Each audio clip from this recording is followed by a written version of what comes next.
Quem encontrou diz amém. O versículo... Muito bom, né? Esse negócio de estar ali já, né?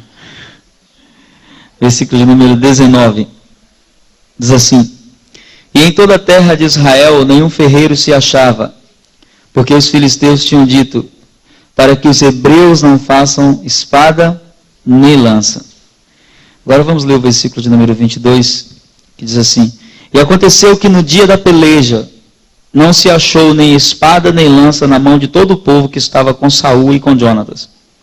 Porém, com Saul se encontrou uma espada, e com Jonatas seu filho outra espada. Versículo de número 1 do capítulo 14 diz assim: Aconteceu, pois, que um dia disse Jonatas, filho de Saul, ao moço que lhe levava as armas, seu pajem de armas: Vem, passemos a guarnição dos filisteus que está lá do outro lado. Porém não fez saber ao seu pai Saul. Estava Saul na extremidade de Gibeá, debaixo da sombra de uma romeira que estava em Migron. E o povo que havia com ele era uns 600 homens. Amém? Quero que você coloque a mão no seu coração.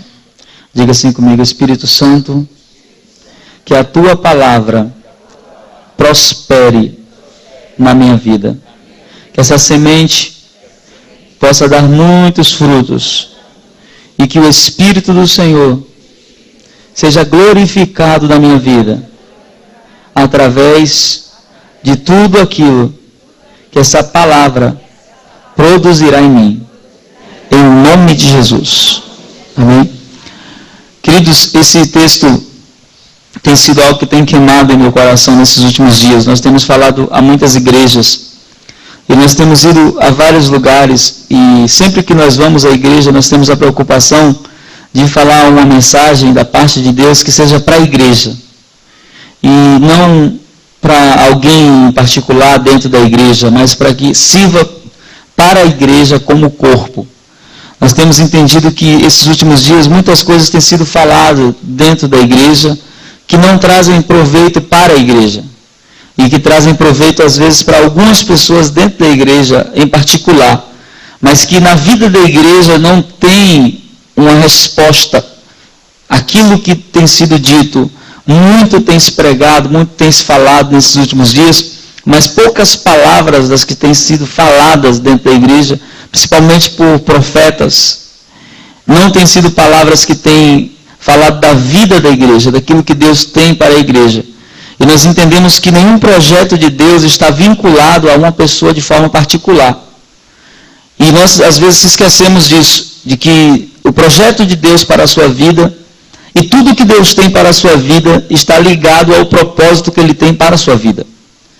E às vezes nós, por não entendermos isso, nós começamos a buscar dentro da igreja socorros para situações das nossas vidas, e às vezes nós acabamos nos enrolando, porque nós queremos receber algo da parte de Deus, queremos um emprego, alguns querem um casamento, outros querem receber, enfim, há diversidade de anseios dentro da igreja.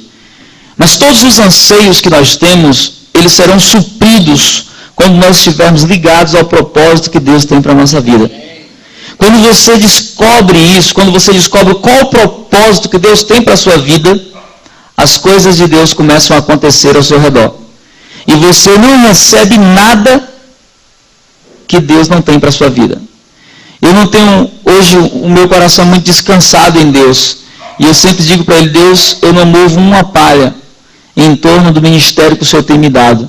Porque eu sei que é melhor descansar no Senhor do que tentar fazer as coisas acontecer. E quando você começa a entender isso, que há um propósito de Deus para a sua vida, você não tem dificuldades de romper nesse propósito. O grande problema, às vezes, quando nós nos encontramos dentro da igreja, é que nós estamos perdidos dentro da igreja. Não perdidos no sentido eterno, você vai ser salvo, amém? Mas perdidos no sentido de propósito de vida dentro da igreja. Tem muita gente que está dentro da igreja, mas não sabe qual o propósito de vida que Deus tem para ela dentro da igreja. Ela não sabe o que Deus chamou ela para fazer dentro da igreja. E isso leva a pessoa a cometer atitudes que depois ela vai precisar de cura interior, depois ela vai precisar de libertação. São coisas que ela é levada a fazer por ela não conhecer o propósito de Deus para a vida dela. E nós temos um exemplo muito claro disso na vida de Jacó. Porque antes de Jacó nascer, Deus lança a palavra do que seria a vida de Jacó. Eu quero dizer que, assim como foi com Jacó, existe um propósito de Deus para a sua vida que antecede a sua existência aqui na terra. E esse propósito é gerado em Deus dia após dia. E tem muita gente dentro da igreja que muita coisa de Deus que já era para ter acontecido na vida dela não está acontecendo porque ela está focalizando seus olhos em outras direções. E Deus nessa manhã está dizendo assim: eu quero que você ponha os seus olhos em mim, porque se os seus olhos estiverem em mim, eu vou direcionar a sua caminhada. Em Hebreus capítulo 12, versículo 2 diz assim: olhando para Jesus, autor e consumador da nossa fé. E quando nós não olhamos para Jesus, nós não conseguimos enxergar o propósito de Deus para nós. Aí nós começamos a fazer coisas erradas dentro da igreja.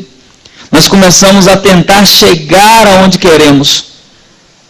E aí a gente, nesse processo de querer alcançar alguma coisa dentro da igreja, algum ministério, algum alvo dentro da igreja, nós fazemos muitas coisas erradas. Foi assim com Jacó. Por algumas questões que se posicionaram. E a primeira coisa que Deus fala quando ele ainda está no ventre da mãe é que o maior serviria ao menor. Isso já estava estabelecido, irmão. Ninguém pode mudar o que Deus estabeleceu na sua vida. Mas pessoas que estão ao seu redor e que não entendem o propósito de Deus na sua vida podem ter comportamentos que podem fazer você agir de forma errada, se você não tem consciência do propósito. E o grande problema de Jacó, sabe qual era? Que ele não tinha consciência do propósito de Deus na vida dele. E aí vem Isaac, com toda a tradição judaica, toda a tradição dos hebreus, onde o filho mais velho era que tinha que herdar a herança. E por causa da tradição, ele deixa de obedecer a Deus, porque Deus já havia falado, não, o maior servirá ao menor. E ele tenta abençoar, e Jacó é levado a fazer muitas trambicagens, porque ele não tinha certeza do propósito. Quer dizer, se Isaac abençoasse Esaú, mesmo assim Esaú iria servir Jacó? Sim. Porque a bênção de Deus está acima da bênção de qualquer homem na terra. Mas Jacó não tinha certeza disso. E enquanto você não tem certeza do que Deus derramou na sua vida, você dentro da igreja será apenas alguém que irá caminhar de culto em culto. E Deus não chamou para caminhar de culto em culto. Ele chamou para caminhar de glória em glória. Crescendo dia após dia na presença do Senhor. E quando você entende isso, Deus começa a moldar você. Enquanto você não entende isso, todo mundo que está ao seu redor é abençoado através da unção que Deus derramou na sua vida, menos você. Foi assim com Jacó. Todo mundo que encostava nele era abençoado, menos ele. Porque havia uma falta de certeza do propósito de Deus. E essa passagem que nós acabamos de ler, que fala de Saul, mostra o retrato de um homem igual a Jacó. Um homem que não tinha certeza do propósito de Deus na vida dele. E por não ter certeza, estava sempre buscando a aprovação dos homens. Quando você não tem certeza do que Deus tem na sua vida, você vai ficar tentar aprovando o que você é. Mas quando você tem certeza, você deixa Deus dar testemunho de você. Porque a Bíblia diz, procura apresentar-se diante de Deus aprovado. Se você for aprovado diante de Deus, meu querido, a aprovação dos homens é consequência disso. E os que não te aprovarem, quem perde é eles. Por quê? Porque você é fonte. Você é fonte, amém? E o que é que a fonte faz? Ela jorra. Tem pessoas que têm muitas crises emocionais quando alguém sai de perto deles. Eu me lembro que uma vez eu estava chorando, porque eu trabalhei muito por um discípulo. Eu investi muito na vida dele. Derramei muito de mim na vida dele. E quando ele se achou crescido, ele achou que tinha crescido, não tinha ainda. Os pais sabem quando os filhos crescem, né? Quando ele achou que tinha crescido, ele me abandonou. Recebeu algumas propostas que pareciam ser mais avantajosas do que caminhar comigo. E ele foi embora. E eu fiquei muito triste, muito triste, muito triste. Eu estava chorando. Deus, por quê? Deus falou, por que você está chorando? Aí eu falei, eu estou chorando porque... Aí Deus falou, pare de chorar, rapaz. Quem perdeu não foi você. Quem perdeu foi ele. Porque você é fonte e você vai continuar jorrando. E as pessoas que se aproximarem de você vão continuar bebendo da água que eu estou derramando dentro do seu coração. Depois disso eu não tive mais crise emocional com quem vai embora. Mas o nosso grande problema é que às vezes nós esquecemos que Deus depositou algo muito poderoso em nós. Cada um de nós aqui temos um potencial diferente do outro. Existe um potencial de Deus derramado em você. O que é, profeta? Eu não sei. Isso muda de pessoa para pessoa. Mas existe algo de Deus depositado em você.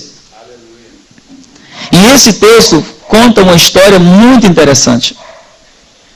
Fala de uma guerra que Saul estava travando, uma das primeiras guerras do seu reinado. E os filisteus, eles sabiam que quando a presença de Deus estava no meio do povo hebreu, eles eram invencíveis. Quando a presença de Deus entrar em nossas vidas, nós somos invencíveis, amém? Então eles sabiam que se eles fossem para o campo de batalha, guerrear, exército contra exército, ainda que o número do povo hebreu fosse menor, eles não tinham certeza de vitória. Quando se lutava com o povo de Israel, mesmo eles em número menor, o povo não tinha certeza de vitória por motivo simples. Havia algo de Deus muito grande na vida deles. Era a presença de Deus que fazia as guerras serem vencidas através da vida deles. Então o que eles fazem? Eles se preocupam. Já que nós não podemos vencê-los, nós vamos tirar as armas deles. E vai ser assim muitas vezes que o inimigo vai tentar trabalhar conosco. Ele não vai conseguir fazer você pecar, porque você assumiu um compromisso de santidade com o Senhor. Mas ele vai tentar tirar e neutralizar as armas que Deus lhe deu. Porque um guerreiro desarmado, ou um guerreiro que tem na mão as armas, mas não sabe usar, ele é inútil. Quando Gideão chama os 32 mil homens para acompanhá-lo na guerra, Deus olha para eles e diz assim, olha, diga a eles que quem é covarde do caminho volte. Voltam 22 mil, ficam 10 mil. Esses 10 mil que ficaram não eram covardes. Todos eles eram valentes. Mas desses 10 mil valentes, 9.700 eram despreparados. E quantas pessoas existem despreparadas dentro da igreja? Que ainda não foram moldadas pelo Espírito para a obra que Deus tem na vida deles. E às vezes essa culpa é transferida. A gente tem a questão de transferir culpa, né? Ah, a culpa é do apóstolo. A culpa é da igreja. Eu vou sair dessa igreja e vou para outra igreja porque lá vai me dar suporte. E vai e continua da mesma coisa. Porque na verdade a preparação de Deus na sua vida não depende muito do que você é aqui, onde as pessoas estão te vendo. Depende mais do que você é quando você tem um relacionamento com Deus, a sós com Deus, na sua casa, na sua vida particular com Ele. Quando você entende isso, Deus começa a fazer com que os recursos caminhem na sua direção, para que você exerça aquilo que Deus mandou. E aí o povo filisteu, eles fazem o seguinte, vamos acabar com os ferreiros de Israel. E chega uma hora que não existe mais nenhum ferreiro em Israel, como nós lemos. Se não tem ferreiro, não tem armas. Porque quando eles iam às guerras, eles transformavam as ferramentas deles em armas. Quando havia guerra em Israel, o que eles faziam? Eles pegavam as enxadas, eles pegavam tudo que era arma e tudo que era ferramenta e transformavam em arma. Quer dizer isso, que aquilo que Deus te deu para você usar dentro da igreja, os dons que o Espírito te concedeu, eles também são transformados em armas quando Deus quer usar você em outro nível de guerra. Eles são usados para servir ao corpo, os dons.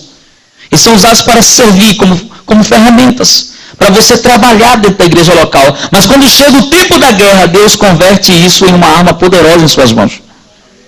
E Ele usa esse dom para que você consiga fluir e guerrear ao mesmo tempo. Era como Neemias, com uma mão a ferramenta, com a outra a espada. Então aquilo que Deus lhe dá, Ele vai influenciar não só a sua vida, mas a vida de outras pessoas que estão perto de você. Deus não lhe deu nada para você ter promoção particular. Deus não lhe deu nada para o seu nome ser conhecido. Tudo que Deus lhe deu envolve a igreja. E você está na igreja para cumprir um propósito que Deus tem na sua vida. E aí vem o dia da guerra. Quando chega o dia da guerra, do versículo que nós lemos, diz que chegou a guerra e nenhum soldado tinha espada nem lança. Imagina só um exército, 600 homens, com quantas espadas? 2 espadas. Diga comigo, 2 espadas. 2 espadas havia em Israel. E a diferença não estava nas espadas.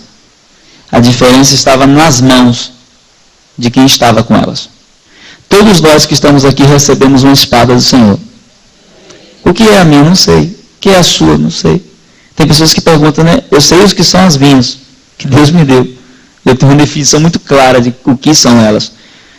Mas você recebeu uma espada do Senhor. E muitos que receberam essa espada, quando chega o dia da peleja, como aconteceu em Israel, o posicionamento deles impede a ação de Deus dentro da igreja. E muitas pessoas têm recebido muitos dons do Senhor, presentes maravilhosos do Senhor para fluírem dentro da igreja. Mas existem algumas coisas que nos limitam e nos impedem de fluir naquilo que Deus nos deu dentro da igreja. Uma dessas coisas é a ignorância, que é a falta de conhecimento. E Paulo diz em 1 Coríntios 12, ele diz assim: amados, não sejam ignorantes acerca dos dons espirituais. Ou seja, procura conhecer bem a arma que Deus te deu. Tem muitas pessoas que estão na igreja e elas dizem assim: eu estou aqui na igreja, mas eu não tenho nenhum dom espiritual. Quem foi que disse isso para você? Quem foi que colocou isso na sua cabeça? Talvez você ainda não saiba qual o dom espiritual que você tem. Isso é um grande problema. Mas todos que estamos ligados a Jesus, todos que estão ligados ao corpo, todos que estão imergidos nele, têm algum dom espiritual. Agora, se esse dom vai fluir, isso é uma questão de atitude sua. Primeiro você entender que você é útil na casa do Senhor, amém? Na casa do Senhor não existe inúteis. Porque todos aqueles que estão em Jesus compartilham da vida que ele tem. E a Bíblia diz isso em 1 Coríntios 12, quando Paulo diz assim: olha, há diversidade de dons, mas o Espírito Santo, o Espírito que distribui os dons, é o mesmo. E esse Espírito que distribui os dons no corpo, ele não faz acepção de pessoas. Mas a cada um será entregue o dom que Deus tem. A manifestação do Espírito é dada a cada um, diz aqui o versículo de número 7. A manifestação do Espírito é dada a cada um. Esse cada um aqui envolve você também, amém? Para o que for útil. Então isso quer dizer que você tem algum dom espiritual da parte de Deus. E se você não sabe qual é, o Espírito Santo vai te revelar hoje. E ele vai ativar isso na sua vida, para que você comece a entender que igreja não é só ajuntamento de pessoas. Igreja é manifestação de Deus, é poder de Deus acontecendo todos os dias, é a unção do Espírito se revelando dia após dia dentro da sua vida e na vida da igreja. E uma das coisas que nos impedem é justamente a questão de nós não conhecermos o propósito de Deus para a nossa vida, a ignorância espiritual. Nós ficamos na zona do o que é que Deus quer comigo? E aí quando nós não sabemos, a primeira coisa que nós fazemos é parar. Ficamos parados. E água parada, irmão, ajunta mosquito. Vocês sabem muito bem disso, né? E dá dengue ainda, né? O irmão falou. Água parada fede. Tem muita gente dentro da igreja que está parado. Porque eles acham que funcionar na igreja é cantar aqui na frente somente. Eles acham que funcionar na igreja é ter algum ministério reconhecido aqui. Mas funcionar na igreja é você se envolver naquilo que Deus lhe chamou para fazer. E você, com certeza, tem algo da parte de Deus que você precisa colocar em exercício. E muitas pessoas param por muitas questões. Alguns param porque dizem assim, eu faço, ninguém vê o que eu estou fazendo. E aí Paulo diz, meu querido, o seu trabalho no Senhor não é vão. Pode não haver um reconhecimento por parte da liderança de lhe chamar aqui na frente, e Deus até não deixa isso acontecer para lhe preservar. Porque tem pessoas que, se elas começarem a ser elogiadas, estraga elas. Estraga. Começa a andar de nariz empinado, achando que é melhor que os outros. Vê lá, o apóstolo me chamou lá na frente, porque aqui se eu não fizer, ninguém faz, coisa e tal. Tem gente assim dentro da igreja. Eu sempre digo, nós não somos insubstituíveis, nós somos necessários. Mas Deus sempre tem alguém melhor do que a gente. E Saul não entendeu isso, que Deus tinha alguém melhor que ele. E quando ele chega no dia da guerra, uma das coisas que paralisou ele foi a ignorância, a falta de conhecimento do Deus que ele tinha. Porque ele olha para o seu exército e diz, nossa, 600 homens, uma espada só, não tem como a gente ganhar essa guerra. Os olhos dele já não estavam mais em Deus. Quando os nossos olhos estão em Deus, Ele faz as coisas acontecerem de forma que a gente não entende. E aí quando chega o dia da guerra, sabe o que Saul faz? Ele se senta debaixo de uma sombra e fica esperando para ver o que vai acontecer.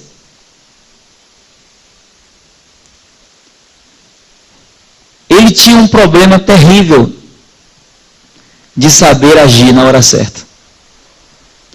Quando era para esperar, ele não esperava. Samuel diz assim, eu vou sacrificar, espera aí, viu, que eu vou voltar. Ele não esperou. Ele foi lá e foi sacrificar. Quando não era para esperar, que era para agir, ele esperou, ficou lá esperando. Então são pessoas que não conhecem o propósito de Deus para as suas vidas. Então elas ficam esperando algum sinal sobrenatural, que algum anjo lhe apareça e diga, eu fui enviado pelo Senhor para lhe dizer que você vai ser usado por Deus.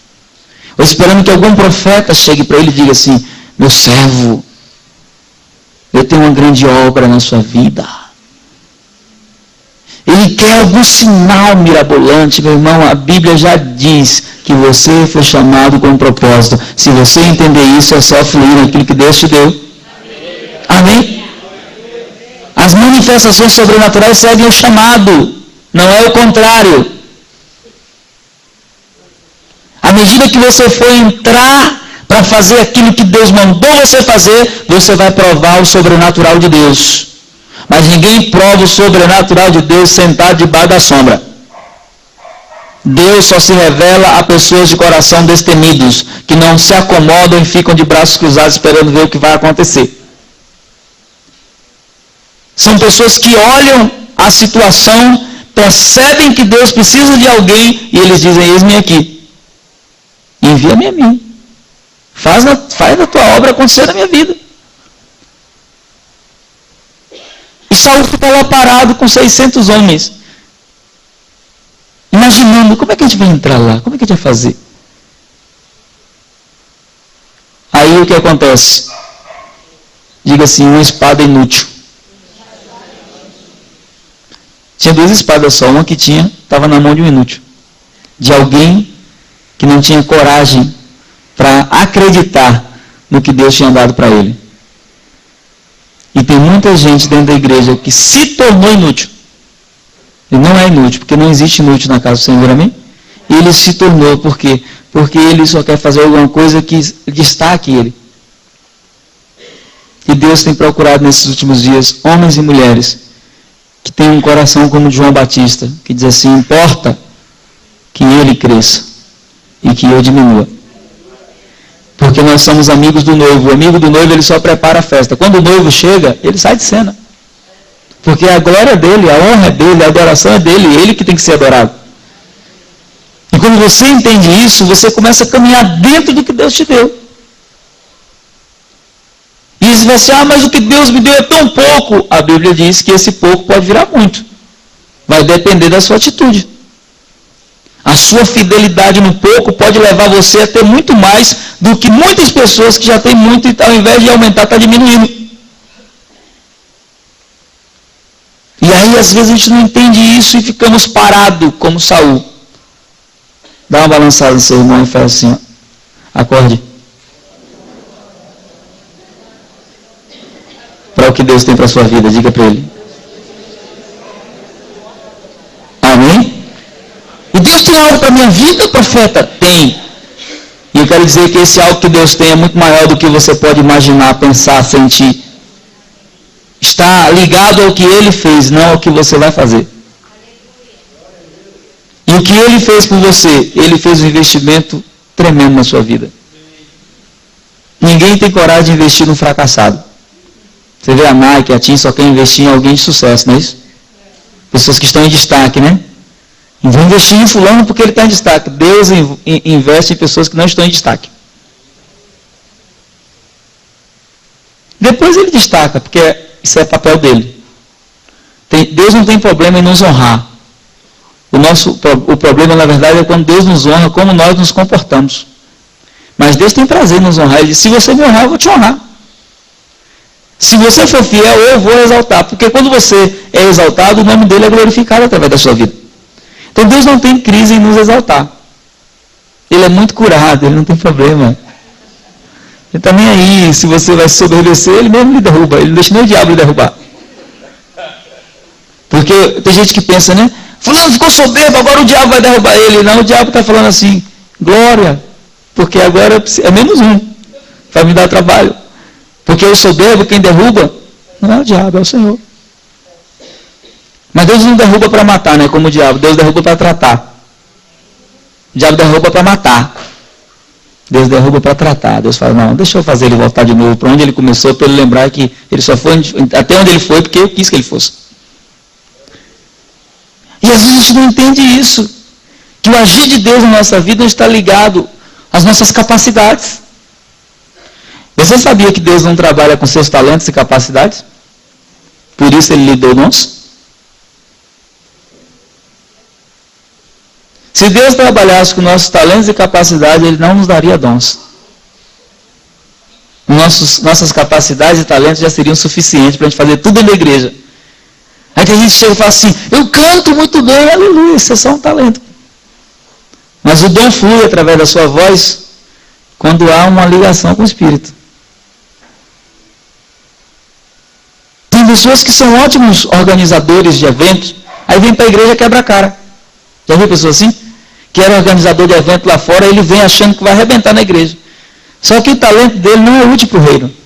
O que é útil é o dom que Deus vai dar para ele. Aí se ele tiver um dom do Espírito, de administração nessa área, ele flui. Se não, amado, não flui. Então às vezes nós nos esquecemos disso, que os nossos talentos, eles são maravilhosos. Todos nós fomos temperados com o Senhor, né? Ainda no ventre, alguns com muitos talentos maravilhosos. Mas esses talentos te ajudam a ter vida relacional aqui na terra. A viver a sua vida humana. Na vida da igreja, eles não vão ter tanta utilidade. Eles vão ser úteis. Mas o que vai fazer você prosperar dentro da igreja são os dons que o Espírito te dá. Por isso, a Bíblia diz assim, buscai com zelo todos os dons. Mas a igreja parou de buscar os dons por vários motivos. Um deles foi que muitas pessoas buscavam e quando recebiam não tinham maturidade. Então fazia muita palhaçada. Fazia muita coisa errada. Começava a se sentir administrador da igreja, que sabia mais do que o apóstolo, que o pastor. E aí outros começaram a se sentir melhores. Outros começaram a levantar o seu próprio império. E por causa disso, a questão dos dons da igreja ficou abafado. Aí quando você fala de dons, as pessoas ficam assim, mas dons, sabe? É o fruto. A Bíblia diz que é o fruto. Mas a Bíblia diz para buscar os dons. Imagina aí, a igreja mais rica em dons era de Coríntios. Mas era a igreja mais problemática. Aí você imagina que Paulo vai falando dos problemas e ele deveria falar assim no capítulo 14. Parem de buscar dons. Porque vocês estão tendo muito problema por causa dos dons. O problema não era os dons. Nunca foi. Deus não tem nada problemático. Tudo de Deus é bênção. O problema era quem recebia os dons. Ao invés dele falar para, ele assim, mas busque mais, busque mais. Dizer, mas não, mais problema não. É que vai acontecer que quando vocês começarem a buscar mais, Deus vai começar a levantar os que realmente sabem o que vão fazer, e esses que vão fazer vão mostrar a diferença dos que sabem para os que não sabem. E Deus precisa levantar pessoas nessa geração que restaurem isso, que mostrem que é possível ter dons do Espírito e ser alguém espiritual que flui de forma poderosa na unção que Deus deu e possa mostrar a glória de Deus. E Deus precisa levantar, e você está incluso nisso, no propósito de Deus para esse tempo, para ser alguém que faz a diferença, que não só está ligado à igreja, mas que é parte dela. Que não só está na estrutura, mas que entende que igreja é você ter vida com Deus e vida em comunhão com seus amados, com os irmãos que Deus te deu, e crescer nisso. E à medida que você vai crescendo nisso, você vai gerando pessoas que vão vendo em você muita semelhança com Jesus. E essa semelhança com Jesus vai gerar dentro da igreja uma igreja amadurecida de pessoas que conseguem entender o propósito de Deus. E aí, chega uma hora que Jonatas, o filho de Saul, olha para o pai assim e fala, será que ele não vai mesmo, vai ficar aí parado? Porque Jonatas não tinha autoridade para ir enfrentar o exército filisteu, porque ele não era rei ainda. Ele era príncipe.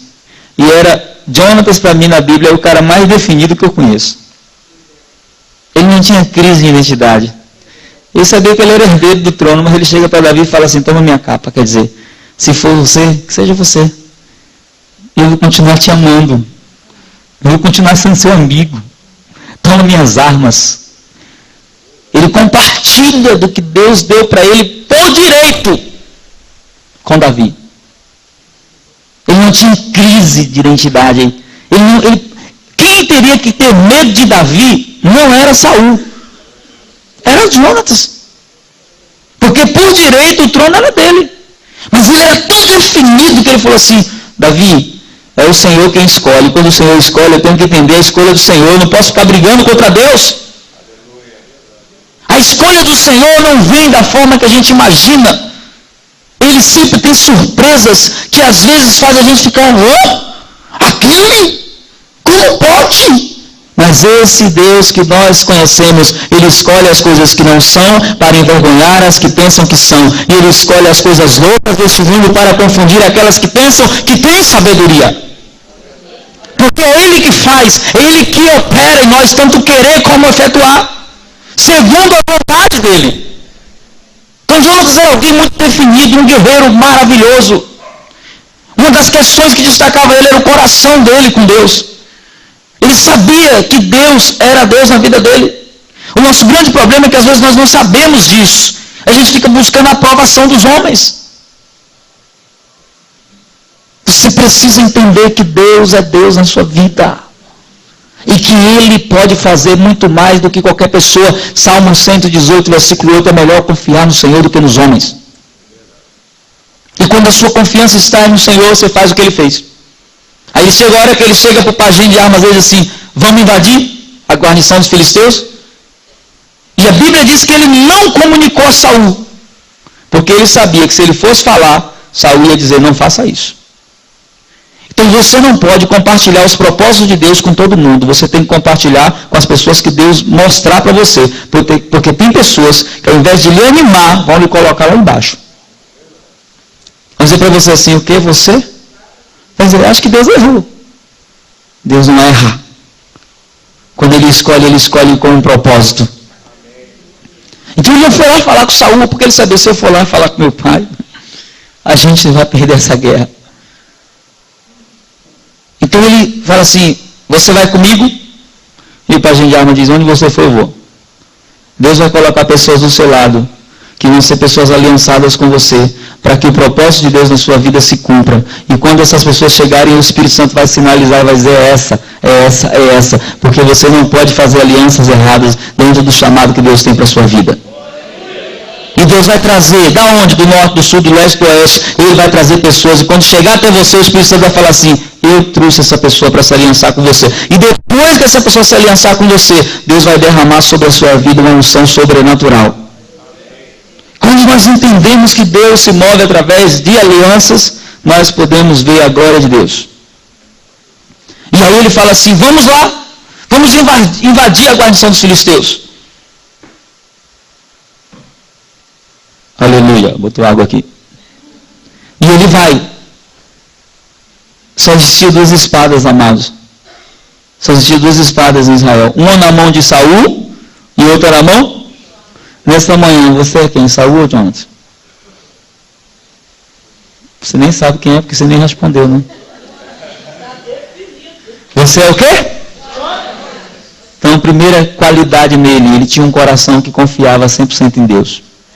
Segundo, ele tinha um coração destemido. Você sabe qual é o nosso grande problema? É que nós somos cheios de temores. Há muitos medos em nós ainda que precisam morrer. E Deus vai fazer morrer muito medo no seu coração essa manhã. Às vezes o medo de não ser aceito. Porque a gente desde criança ouviu não dos pais. Aí a gente cria isso dentro de nós. Será que vai dar certo se eu fizer? Vai, porque agora você tem um Deus que aprova tudo que você faz quando é guiado por Ele. Às vezes o medo da rejeição, né? Quem consegue vencer a rejeição, vence tudo. Alguém que venceu a rejeição, amado, vence tudo. Eu descobri isso. E descobri na prática. Enquanto a rejeição for um problema para você, você vai ficar sempre um dia lá em cima, outro dia lá embaixo, um dia lá em cima. Então nós somos cheios de medos dentro de nós. Medo de errar. Isso se chama orgulho. Medo de errar, o nome disso é orgulho, viu? Eu estava conversando com a moça, aí a gente estava fazendo uma clínica com ela, né? Eu e minha esposa, aí ela falando: eu não acredito que eu fiz isso. Eu não acredito que eu fiz isso. Eu falei: mas já fez, tem que acreditar, você engana. Mas eu nunca pensei que eu ia fazer isso. Eu falei: sabe como é o nome disso? Orgulho, filha. Orgulho? Eu falei: sim, está cometendo outro pecado além do que você cometeu. Está sendo orgulhosa. Porque o orgulhoso é que pensa que nunca vai errar. Deus não trabalha com alguém que não erra. Por quê? Porque quando você erra, Ele fala assim: viu? Que você continua sendo humano mesmo estando cheio de unção? É homem de Deus, não Deus de homem. Antes de ser de Deus, é homem, viu? Antes de ser de Deus, é mulher de Deus. Mas às vezes a gente olha para o apóstolo e espera dele uma perfeição que nem Deus exige. Às vezes a gente olha para a profetisa, a gente espera dela uma perfeição que nem Deus exige. E às vezes as pessoas olham para você e esperam de você uma perfeição que nem Deus exige. Se Deus trabalhasse com pessoas perfeitas, meu irmão, a igreja estava vazia, o microfone para nem tinha igreja. Ele não trabalha com perfeitos, ele trabalha com sinceros. Trabalha com sinceros. Se Deus encontrar sinceridade no seu coração, Ele vai lhe levar muito longe. Até onde? Eu não sei, eu não vou limitar onde Deus vai te levar, porque Deus vai te levar muito longe. Ele só quer encontrar sinceridade. Mas às vezes esses medos em nós, esses medos que existem dentro da gente, de errar. E se der errado? E se der errado? Se der errado, amado, é a oportunidade para tu não fazer de novo errado. Só vai saber que está errado. Quem aqui, quando era criança na escola, tinha dificuldade com alguma letra? Alguma letra, quando você começou a escrever, tinha alguma letra que te pegava, que foi luta para você aprender ela. Eu tinha. E a professora só passava aquela, assim, né? Deus é assim também, sabia? Deus sabe que é naquela área que você erra, Ele vai permitir as mesmas situações até você amadurecer. Até que um dia fala assim: eu tenho que parar com isso.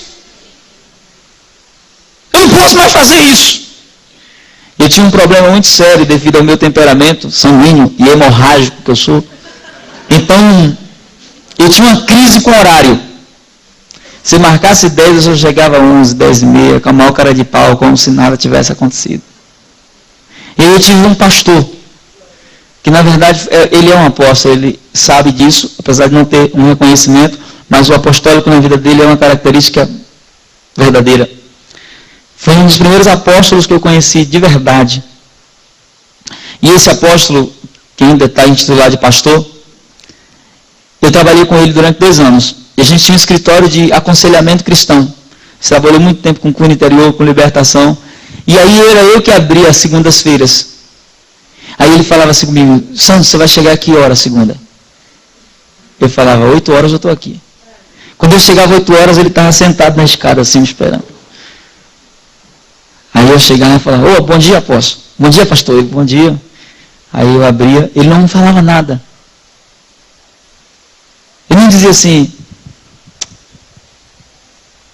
você não falou que era 8? Ele não falava nada. Aí eu comecei a perceber, né? Aquilo, eu comecei a ficar incomodado. Eu falei: será que nunca vai me repreender? Verdade, aquilo começou a me incomodar. Aí quando foi um dia que eu cheguei atrasado assim, aí eu cheguei para ele: senta que eu quero conversar contigo. Ele falou: diga. Toda segunda eu chego atrasado. Ele falou: eu sei. E por que você não me repreende? Ele falou assim: olha, quando eu era menino, eu pensava como menino. Eu agia como menino. Mas quando eu cresci, eu deixei as coisas de menino. Quando eu era criança, eu gostava muito de brincar de carrinho. Eu tive muitos carrinhos. Mas já pensou você chegasse aqui na igreja e visse eu puxando um carrinho? Dessa idade seria algo estranho, seria? Eu falei: sim. Mas hoje eu gosto de carrinho ainda, mas eu não brinco mais com carrinho. Não é que eu perdi o gosto, não. É que eu vejo que não é mais adequado à minha idade. Assim também, o seu problema é um só. Enquanto você não crescer nessa área, não vai adiantar te repreender. Porque você vai fazer, mas daqui a pouco você vai fazer de novo. Então, o seu grande problema é um só. Você precisa crescer. Se você crescer aí nessa área, se a revelação chegar aí para você, porque o grande problema é que a revelação não chegou ainda. Se a revelação chegar, nunca mais você se atrasa. Chegou naquele dia, por força e por violência. Foi a repreensão mais gostosa que eu já ouvi. Mas aí a gente tem essas coisas, né? A gente não quer errar, a gente quer ser perfeito. E Jonathan sabia que em 2, ele poderia morrer. Porque era uma espada só, contra um exército inteiro. Olhando do ponto de vista humano, tudo dizia que não seria possível. Mas aí ele vai lá e diz uma das frases mais lindas de toda a Bíblia. Ele diz: porque para com o Senhor, tanto faz, ou muitos, ou poucos. Ele dá a vitória para quem ele quer dar a vitória. Quando ele fala isso, acho que Deus lá do céu abre aquele sorrisão assim, né, de pai. Achei um coração. Achei alguém que não olha para aquilo que tem nas mãos. Achei alguém que olha para mim. Deus gosta de fazer confusão no arraial dos inimigos. Mas ele só faz quando ele encontra alguém que quer que ele faça. Aí Deus olha para ele e diz assim: agora eu vou fazer. Agora eu vou realizar. Ele fala para a gente de armas: vem atrás de mim. Senso de proteção. Porque o pajem de armas ia na frente. O coração de Jonas era um coração protetor. E Deus precisa levantar dentro da igreja homens com esse coração. Porque existe muitos com o coração de Caim dentro da igreja. Cadê seu irmão? Por acaso eu sou o guardador do meu irmão? É sim. Você é guardador do seu irmão. Você tem que guardar a minha vida, eu tenho que guardar a sua. Isso é igreja. Amém. Se alguma outra instituição tem se levantado com outras doutrinas ensinando algo diferente, está errado. Igreja é eu guardar a sua vida, eu levar suas cargas e você levar as minhas. É um ao outro ajudou e o seu companheiro disse, esforça-te. Senso de proteção que falta em nós, às vezes. De não guardar a santidade do irmão, a gente quer guardar a nossa, mas não guarda do irmão. E isso falta, às vezes, em nós, esse senso de guardar a vida dos nossos irmãos. Peraí, vamos parar por aí? Não.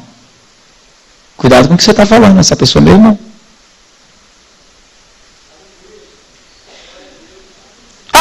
Nada. Pode parar por aí. Mas às vezes a gente ajuda a destruir a vida dos nossos irmãos. Às vezes a gente colabora. Eu aprendi algo muito forte com Deus. Deus falou para mim assim: meu filho, seja mais um joelho, não seja mais uma língua. E às vezes quando alguma coisa acontece, nós queremos ser mais uma língua, né? E aí a gente acaba esquecendo que Deus trabalha com homens que têm um coração como o dele. E ele diz assim para o pajem de arma: vai para trás de mim. E ele fica lá. E ele sobe por um lugar improvável. A Bíblia diz que ele sobe de 4. Algumas Bíblias de gatinho. Então vai chegar tempos na sua vida que Deus vai dizer assim: se dobre, viu? Se dobre. Porque eu não uso pessoas com a cabeça levantada. Quem levanta a sua cabeça sou eu. Mas na hora que eu mandar abaixar, abaixe. Mas às vezes a gente esquece isso. E começamos a querer ganhar a guerra pela força da nossa espada. E aí ele começa a engatinhar e chega até a guarnição dos filisteus. Está tudo lá no capítulo 14. E ele pede um sinal a Deus. Se for realmente o tempo e a hora do Senhor. Porque o nosso grande problema é que a gente acha que sempre é tempo de Deus, né? Mas Deus nunca age no tempo que a gente quer. Quem determina tempos e estações na sua vida é Ele. E Deus nunca começa um ciclo sem terminar outro. Ele sempre começa um ciclo quando ele termina aquele que ainda está fazendo.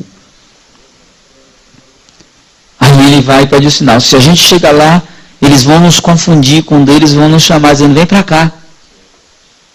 E isso acontece. E eles entram e começam a matar. Quando eles começam a matar, sabe o que, é que os filisteus dizem? Nossa! Os judeus saíram das cavernas. Estão vindo ao nosso encontro. Começa a se matar, entra em desespero. O reino das trevas entra em desespero quando você caminha em direção ao propósito de Deus. Porque ele sabe que Deus vai fazer as coisas acontecerem de forma sobrenatural. Quando Saul está lá sentado na sombra, chega alguém e diz assim: está acontecendo alguma coisa estranha no acampamento dos filisteus. O que é? Estão se matando. Saul, somos sacerdotes. Põe a tua mão aí, vê aí no Urim e Tumim se chegou a hora. Já tinha passado a hora, irmãos. Tem muita gente que vai perder o tempo da visitação do Senhor porque está debaixo da sombra acomodado. E Deus está dizendo para você nessa manhã: levante-se, seja valente, porque eu, Senhor, tenho algo para fazer na sua vida e eu não quero que você fique acomodado. Ele não percebeu quando a vitória chegou. Quando ele tentou chegar lá, já tinha acabado tudo. Já viu pessoas que estão querendo viver hoje o que já passou? Deus é um Deus de coisas novas. É verdade que o novo sempre nos assombra e nos faz errar muito. Porque a gente, quando vê algo novo, a gente se empolga, né? Mas Deus é um Deus de coisas novas. O maná de ontem não serve para hoje. Apodreceu já. A experiência de ontem não serve para hoje. É uma experiência a cada dia. É uma revelação de Deus a cada dia. E Ele renova as nossas vidas todos os dias. nem as misericórdias dele, ele deixa ficar velha. Ele diz assim, elas se fazem novas a cada manhã. Hoje, quando você acordou, Deus diz assim, renovei a minha misericórdia sobre a tua vida.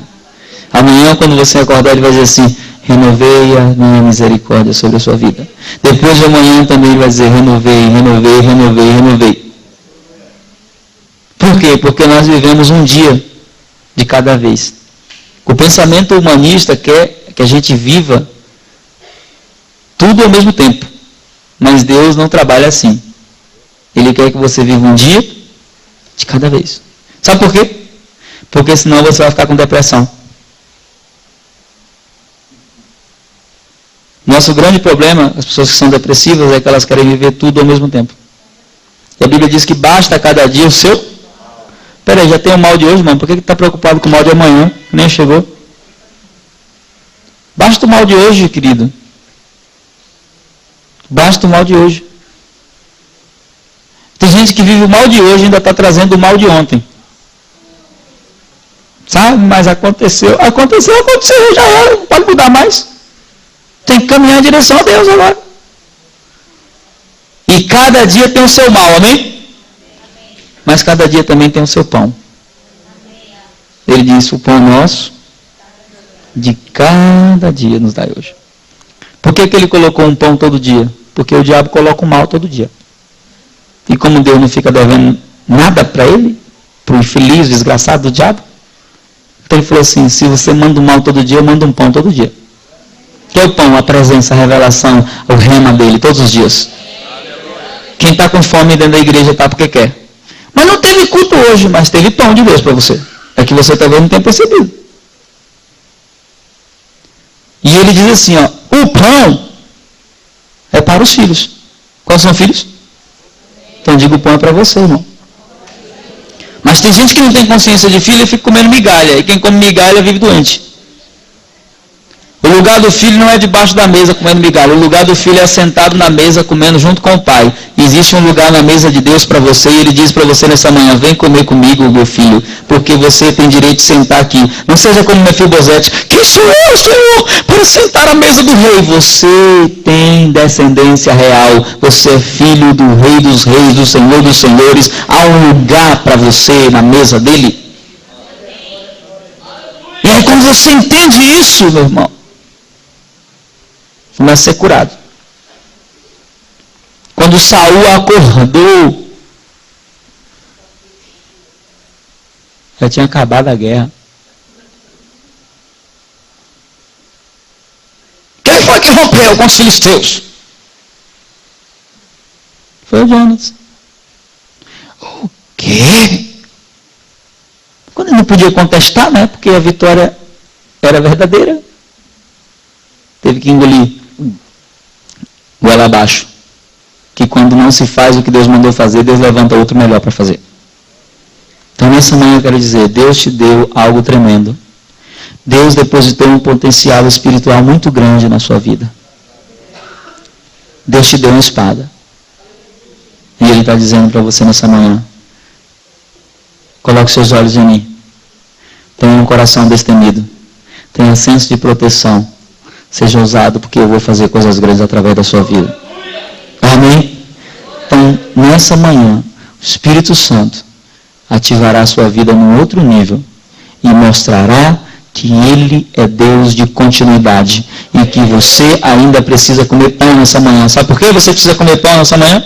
Porque grande é a sua caminhada, querido. Você ainda vai caminhar muito. Mas eu estou ficando velho, profeta. Deus não vê idade. Deus conta com unção. E a unção não fica velha. A unção se renova dia após dia. A unção vai se renovando, se renovando, se renovando, se renovando, se renovando.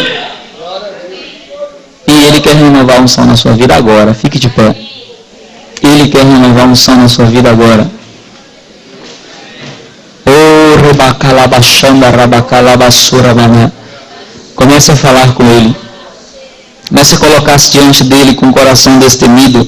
Há uma espada nas suas mãos, há um dom de Deus na sua vida. Existe algo de Deus na sua vida que precisa ser concretizado, que precisa ser realizado.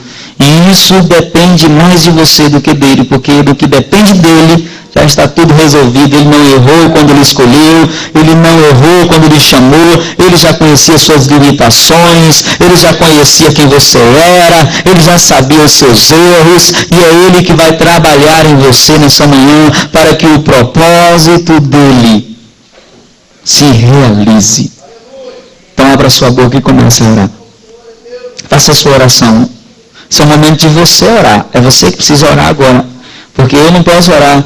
Deus não vai me dar uma palavra de conhecimento para todos. Deus já deu a palavra para você nessa manhã. E eu quero que essa palavra prospere na sua vida. Então comece a colocar diante de Deus. O que foi que parou você? O que foi que fez com que você desacreditasse do que Deus tem na sua vida? Coloca isso diante dele agora. Coloca isso diante dele, querido. Oh, rabacalabayacheira, candalabassura, macandalabassura, maná. Você que ora em línguas, começa a orar em línguas agora.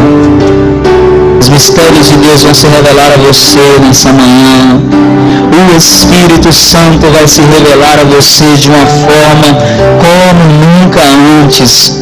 O Espírito Santo ele vai entrar nessa hora onde eu não posso entrar, onde as minhas palavras não podem entrar, na zona da onde só Ele pode ir, aonde só Ele tem acesso dentro do seu coração, e Ele vai arrancar temores nessa manhã, Ele vai arrancar medos, complexos, aquilo que te paralisa e que te impede de fluir no propósito dEle para a tua vida.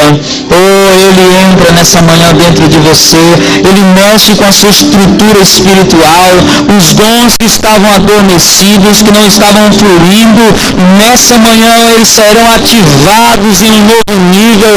E você que tem sido fiel naquilo que Deus tem te dado, o Espírito derrama sobre você coisas novas nesse dia. Oh, levante a sua voz, amado.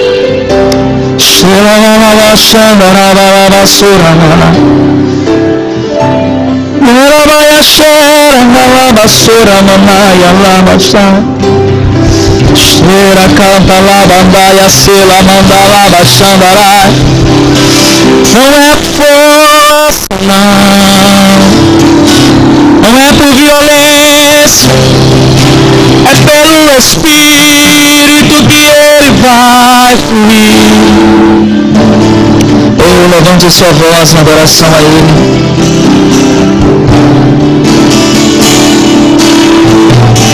Deposite diante dEle, coloque diante dEle todas as suas fraquezas. Ele é o Espírito que intercede pelas nossas fraquezas, com gemidos inexprimíveis, com gemidos inexprimíveis. Ele não é aquele que condena, Ele é aquele que restaura, que ajuda, que respalda. E nessa manhã Ele vem sobre a tua vida, sobre a tua vida. Ore la mandaia, cheira, canda, labassura, manai. Chora la baia, sanda, la baia, cheira, manda, labaca, labassanda, la baia, daia, teu. Oh Espírito Santo, que o teu rio de vida possa correr nesse lugar, nessa manhã, e traz a vida, traga a vida, traga a vida, traga a vida, traz a vida, traz a vida de Deus.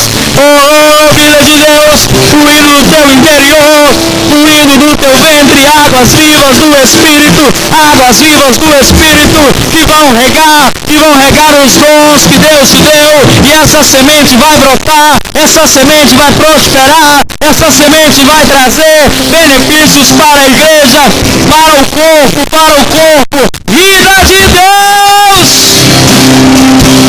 vida de Deus.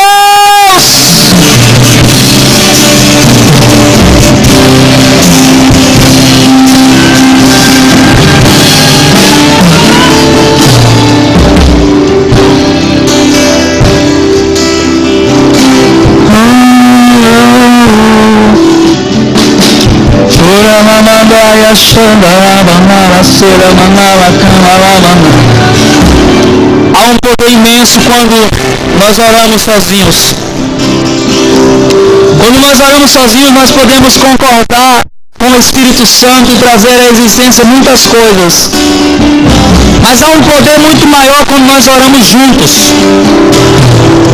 Quando nós oramos juntos, nós desatamos propósitos, propósitos, projetos de Deus, porque ele disse assim: a igreja que eu estou levantando, as portas do inferno não irão prevalecer contra ela.